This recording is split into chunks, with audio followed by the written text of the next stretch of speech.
greeting everyone!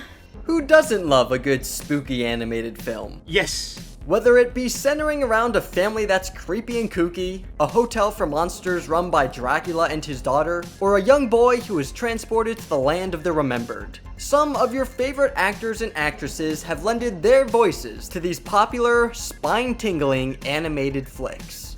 This is gonna be harder than I thought.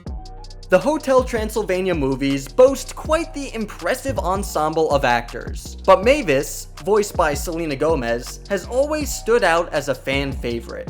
It may surprise you that Gomez almost did not even voice Mavis, and that Miley Cyrus was initially cast before her. Gomez has expressed just how much fun she has being a part of the monster-filled franchise. Wow, I can't believe I'm actually here!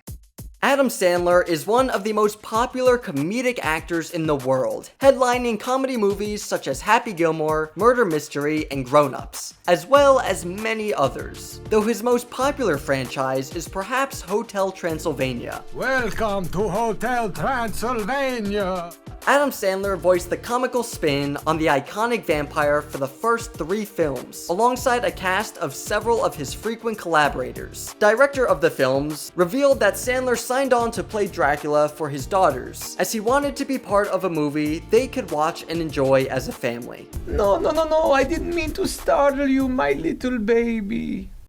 Dakota Fanning had been making waves even before she was cast as the title character in Laika's stop-motion adaptation of Neil Gaiman's Coraline. Fanning, at the time, had already starred in adaptations of other popular books for young readers, such as Charlotte's Web and The Cat in the Hat. Fanning was originally planning to star as Coraline in a live-action film, but director Henry Selick ultimately changed his mind and went the animated route. While recording her lines, Fanning even had to record grunting and falling sounds for her character, along with the dialogue. Coraline Jones.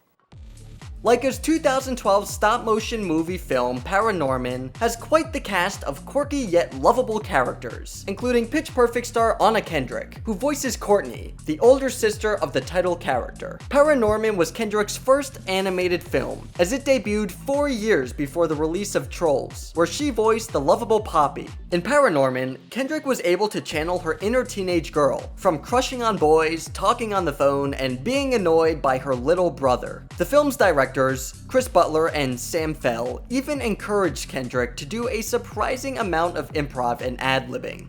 What are you gonna do? Ask the zombies not to eat you? Johnny Depp and Tim Burton were making movies together left and right when he was chosen to voice Victor in Burton's stop-motion film Corpse Bride. Despite being one of the biggest stars in the industry at the time, Corpse Bride just so happened to be Depp's first voice acting role in a film, having only previously done voice work as a guest for an episode of King of the Hill a year prior. One of the biggest challenges of doing voice work for Corpse Bride was that Depp wasn't able to put together his own character, like he had done for Jack Sparrow. Despite that, Depp was still able to put his own spin on Victor. Where is your chaperone? Pixar's Oscar-winning Coco features an all-Latino voice cast in order to stay true to the story's ties to the Mexican holiday Dia de los Muertos. Gael Garcia Bernal, known for his roles in Old and Mozart in the Jungle, jumped at the opportunity to voice Hector, as he saw that the role would give him the opportunity to be part of something that his children could watch and enjoy. Bernal had always been a fan of Pixar, and was truly drawn to the project because of the world the film builds and the cultural elements. You're always this nervous before a performance? Much of the cast of Pixar's Coco is populated by well-known Latino actors, but for Miguel, the film's protagonist, the creative team behind the film opted to go for young newcomer Anthony Gonzalez. And I was just so excited, and I just couldn't believe that I was gonna be in a Disney Pixar film. Gonzalez was extremely interested in the project, especially with the perseverance of the main character, as well as the films taking place around Dia de los Muertos, a holiday his family has celebrated since he was 6 years old. I don't know. I've never performed before. Many across the internet had always dreamed of Oscar Isaac playing Gomez Addams in an Addams Family movie. So when he was cast as the voice of the character in the 2019 animated film, it was the perfect match. Isaac knew he couldn't just use his regular voice for the role of Gomez, and that he really needed to capture the creepy and kooky spirit of the character. Now you're ready. Since Gomez hails from Eastern Europe, that meant Isaac had to put on an accent in order to accurately voice him. There's definitely something that's a little bit arch and theatrical and presentational about him. One of the most well-known spooky-themed animated franchises out there is, of course, Scooby-Doo. The team behind the 2020 animated flick Scoob brought on some A-list talent to voice the iconic characters, including Zac Efron as Fred, the head of the mystery-solving, monster-stomping Mystery Inc. One of the reasons why Efron was so attracted to Scoob was director Tony Servone's passion for Scooby-Doo, which encouraged Efron to channel his inner Fred. The Mystery Machine needs a fresh coat of everything. Catherine O'Hara is known for her iconic roles, such as Moira in Schitt's Creek and Mrs. McAllister in Home Alone. But you may not have realized that she was also the voice of Sally in the holiday classic The Nightmare Before Christmas. O'Hara described the experience as completely different than anything she has ever done in her career. My dialogue was patchworked together too, with bits of sentences constructed into Sally speak. Simply meant to be. Frankenweenie was Tim Burton's return to the world of stop-motion animation, and he was able to bring some of his frequent collaborators with him. Winona Ryder was one of them, who worked with Burton on films like Beetlejuice and Edward Scissorhands. But you may know her best from her role as Joyce Byers on Stranger Things. In Frankenweenie, Ryder voiced Elsa Van Helsing, the next-door neighbor and classmate of Victor Frankenstein, who in one particular scene sings. Ryder actually got to work with legendary composer Danny Elfman one-on-one when recording her singing. To actually work with him, like directly just me and him, was very exciting.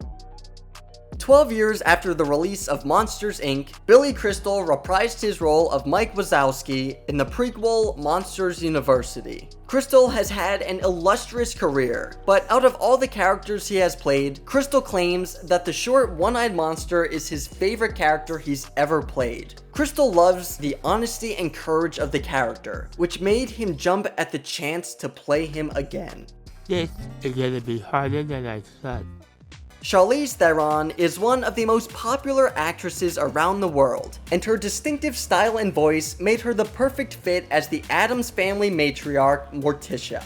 Theron expressed her admiration for the portrayal of Morticia in previous incarnations of the Addams Family, and described her as a stoic, loving, and protective mother and wife. Theron felt she didn't want to take away what made Morticia so special, which led her to embrace everything that made her so popular in the first place.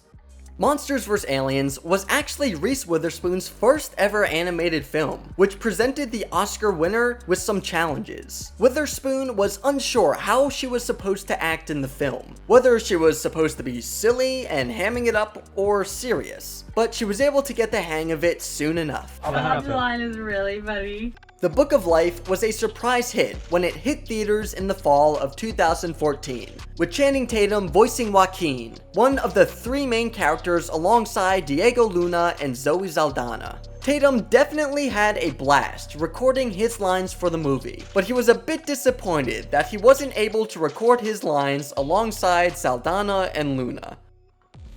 From Oscar winners to action stars and A-list comedians, actors and actresses of all types have lent their voices to these animated characters. Even Brooklyn Nine-Nine star Andy Samberg joined in on the fun as Johnny in Hotel Transylvania. Who's your favorite spooky animated character?